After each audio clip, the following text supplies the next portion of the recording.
Babylon. This was an absolutely batshit movie. And on this channel we love batshit. It had explosions, constant gunfire, naked people, elephant shitting, this queen. Everything was dramatic. It was a drama.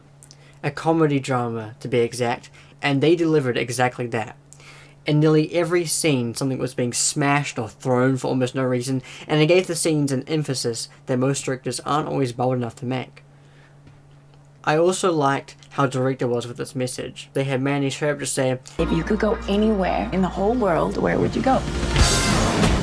I always want to be part of something bigger. Yes! Let's go! Something that lasts, that means something. which is what most people want. Nellie and Manny had this set. I mean, she really was a star, and he was just sort of in the shadow of the limelight. But he got up there too, eventually, directing like he'd always dreamed. I'm honestly really surprised that it only got a 55% on Rotten Tomatoes, probably because they didn't bribe the critics, but I am glad it at least got a 7.6 on IMDb. I think ratings definitely do influence people's opinions on movies, which is a shame because the movie should be enjoyed subjectively by a person, regardless of what other people think of it. What has to happen in a person's life for them to become a critic, anyway? Here's what Rotten Tomatoes said about Babylon. Babylon's overwhelming muchness is exhausting, but much like the industry had honors, its well-acted, well-crafted glitz and glamour can often be an effective distraction. That sounds nice on the surface, but it's actually such a jab. They had the same kind of hidden jab in their review on the Netflix series The Sandman, which got an 80% on Rotten Tomatoes, but was actually a horrible show. Here's what they said. While it may hold a few surprises for fans of the source material, The Sandman's first season satisfyingly adapts an allegedly unfilmable classic. It was totally unfilmable, at least by this director. I don't understand why Babylon would be rated so low when a show like this would be rated so high. Let's look into why this film may have been rated so poorly. I think where this film went wrong in its marketing was with the trailer. The trailer definitely shows some of its craziness, but I don't think audiences expected the abrasiveness of it. I mean, there was a lot of nudity and just grotesque stuff. Mainstream audiences aren't really into that. Also, people may have found the sound obnoxious. Don't get me wrong, it was incredibly well done, more on that later, but people may have tired of the onslaught of noise. I do think this was intentional though. It tied into the theme of sound that the movie was exploring. A gripe I have about this movie was the pacing. Although it definitely needed some quieter scenes to balance it out, and I did love the silent scenes, there were some that were just drivel and found unnecessary.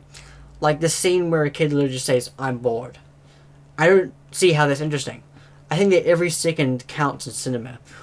Although I do enjoy it when directors take their time with things. Some things should be given time to breathe and get fully soaked in the audience's mind. Other things shouldn't be there at all. Soundtrack. This is one of the best soundtracks I've ever heard in a movie. It had the classic orchestrated feel of an actual movie, not just using songs that are popular in modern times, but using original tracks that fit the movie and the time of the movie, which is the 1920s by the way. That is basically what I wanted from the Great Gatsby soundtrack. I really didn't like their use of pop songs because nearly all of those songs are dead now.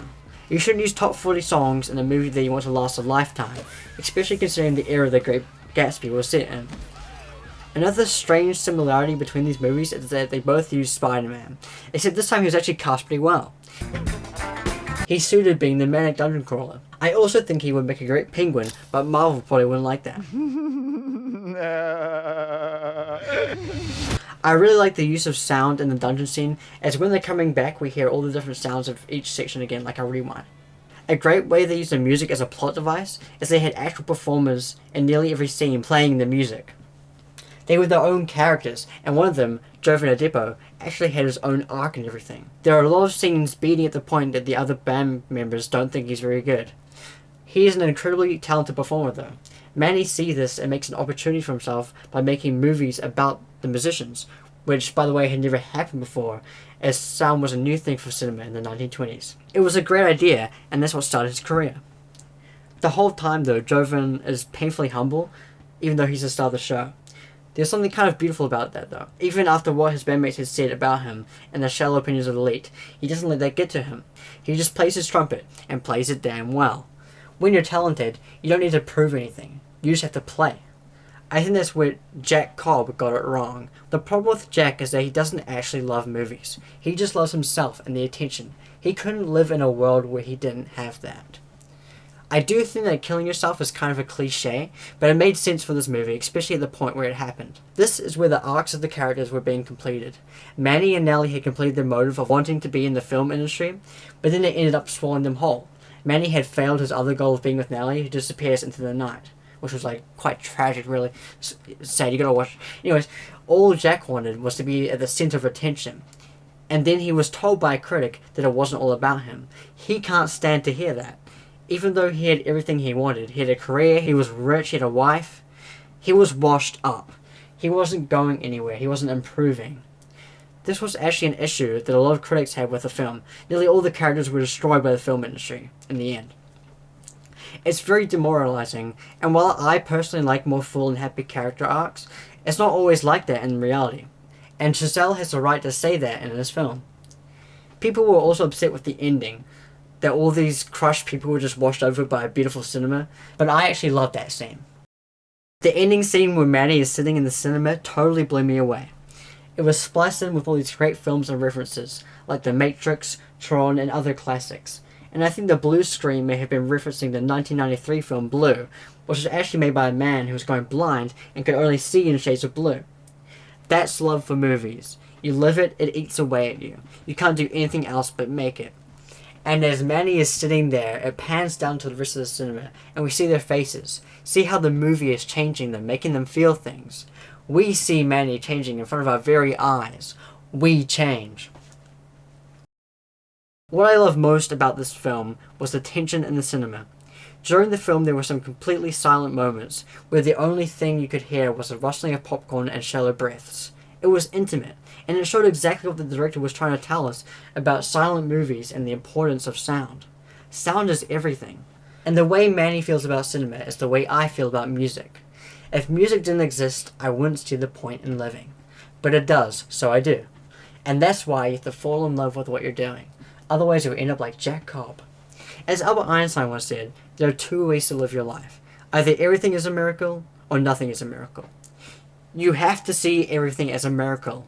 It doesn't matter if it is or not. Your perception, this one word, changes everything. I don't mean this in any kind of religious sense, but it is spiritual, isn't it? Everything is a miracle. That's beautiful. And that's life. Just to be perfectly transparent, I am a philosopher as much as I am a filmmaker. I'm also a musician, a hippie, a nerd, I'm a lot of things. To me though, cinema is the biggest thing, because it combines all the greatest elements of the arts. And yes, that makes it more challenging, but that's what makes it so worth it. It means you have to collaborate. You have to work together to figure it out. I think Babylon was the perfect love letter to film. It didn't shy away from anything. It was bold, it was honest. It had moments of silence so you could just sit in awe, and it had massive crescendos to lift you off your seat. 8 out of 10 Nick Cages for me. Make sure to absolutely destroy that subscribe button, and I'll see you in the next video.